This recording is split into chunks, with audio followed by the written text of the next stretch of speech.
India, Delhi का द्वारिका मोड़ area, जहां एक किरण नेगी नाम की लड़की अपने परिवार के साथ रहती थी। 3 लोगों ने उसके साथ कुछ इतना ब्रूटल किया जिसे सुनने के बाद शायद आपकी आंखों में आंसू आ जाएंगे।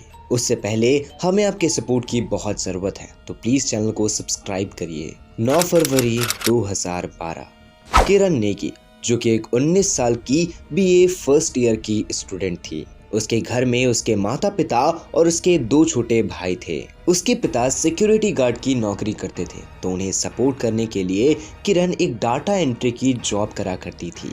उस दिन लगभग रात के 8:30 बज रहे थे। वो बस स्टॉप से उतरती है और अपने 3 दोस्तों के साथ पैदल पैदल घर जा रही होती है। लेकिन घर से थोड़ी देर पहले ही एक लाल कलर की गाड़ी उसके सामने आकर के रुकती है, जिससे 3 लोग बाहर निकलते हैं और वो जबरदस्ती किरण को गाड़ी के अंदर ढकेलना शुरू करते हैं। उसकी वो तीनों दोस्त उसे बचाने की कोशिश करते हैं। उसी रास्ते में चल रहा हुआ विकास नाम का लड़का भी किरण को बचाने की कोशिश करता है, लेकिन वो तीनों लड़के किरण को अपनी गाड़ी में बैठाते हैं और उसे लेके चले जाते हैं। किरण की वो दोस्त जा करके उसके घर में ये सारी चीजें बताती है कि एक लाल कलर की गाड़ी से 3 लोग उतरे और उन्होंने जबरदस्ती किरण को अपनी गाड़ी में बैठा करके ले गए। उसके पिता जैसे ही ये चीज सुनते हैं वो बहुत ज्यादा घबराते हैं और भागते हुए पुलिस स्टेशन पहुंचते हैं। वहां जैसे ही वो ये सारी चीजें पुलिस को बताते हैं तो पुलिस रिपोर्ट लिखने से मना कर देती है और वो ये कहती है कि हो सकता है आपकी बेटी किसी दोस्त के साथ गई होगी, वो कुछ टाइम के बाद वापस घर आ जाएगी।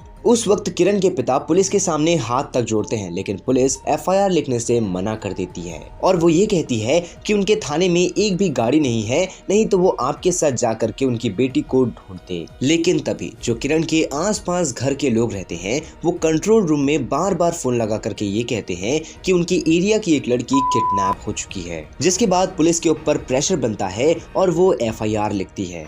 जिसके बाद वो गाड़ी लेकर के इन्वेस्टिगेशन करने के लिए निकलती तो है, लेकिन वो इन्वेस्टिगेशन करती नहीं है, क्योंकि पुलिस को अभी भी यही लग रहा था कि वो अपने किसी दोस्त के साथ गई है और वो वापस घर आ जाएगी। लेकिन 11 फरवरी 2012 उस दिन ये खबर न्यूज़पेपर में छप चुकी थी, जिसकी वजह से पुलिस के ऊपर जो प्रेशर रहता है वो बहुत ज्यादा बढ़ जाता है। अब 12 फरवरी 2012 पुलिस इन्वेस्टिगेशन के लिए एक न्यू टीम बनाती है और इन्वेस्टिगेशन करना शुरू करती है। वो अलग अलग जगह जाती है और वो लाल गाड़ी को ढूंढने की कोशिश करती है, लेकिन तभी एक नाकाबंदी में वो लाल गाड़ी पकड़ा जाती है। वो लाल गाड़ी को एक लड़का ड्राइव कर रहा था जिसका नाम राहुल था।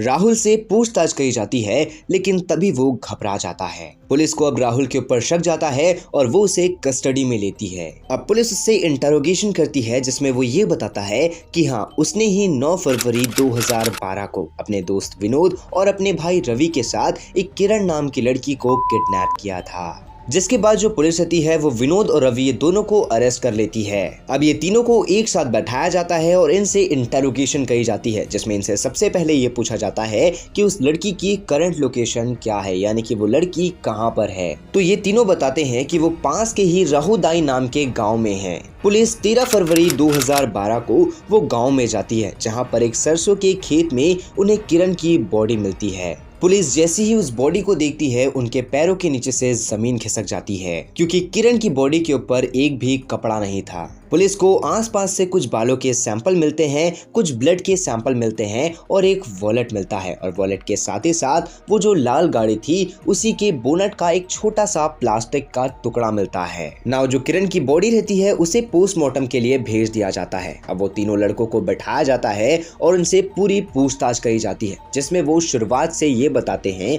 कि हाँ, उन्होंने किरण को किडनैप किया, जिसके बाद वो उसे इस सरसों के खेत में लेकर के आए। लेके आने के बाद उन्होंने उसके कपड़ों को फाड़ा और एक एक करके उसके ऊपर फिजिकल हुए, जिसके बाद उन्होंने कार की बैटरी निकाली और उसके अंदर के एसिड को उसके मुंह के ऊपर फेंक दिया, जिससे कभी भी कोई भी इंसान ये पहचान ना पाए कि ये बॉडी किरण की है। जिससे कई ज्यादा ब्रूटल चीज ये थी कि वो वहीं पर बैठ करके ड्रिंक कर रहे थे और ड्रिंक करने के बाद जो वो कांच की बोतल थी उसे तोड़ के उसके प्राइवेट पार्ट के अंदर डाल दिए। जिसके बाद पता चलता है कि वहां पर से जो वॉलेट मिला था वो वॉलेट किसी और का नहीं बल्कि राहुल का था। जिसके बाद पुलिस लास्ट कंफर्मेशन के लिए वो तीनों की लास्ट लोकेशन चेक करती है और साथ ही साथ किरण की भी लास्ट लोकेशन चेक करती है। तो वो तीनों की लास्ट लोकेशन वही गांव की आती है, जिससे ये चीज तो प्रूफ हो जाती है कि ये तीनों ने ही इतना ब्रूटल काम किया था किरण के साथ। नाउ ये केस 2 साल तक गोइंग ऑन रहता है और सेशन कोर्ट ये तीनों को फांसी की सजा देती है, जिससे बचने के लिए ये केस को ये हाई कोर्ट दिल्ली में लेकर के जाते हैं, लेकिन दिल्ली के हाई कोर्ट ने भी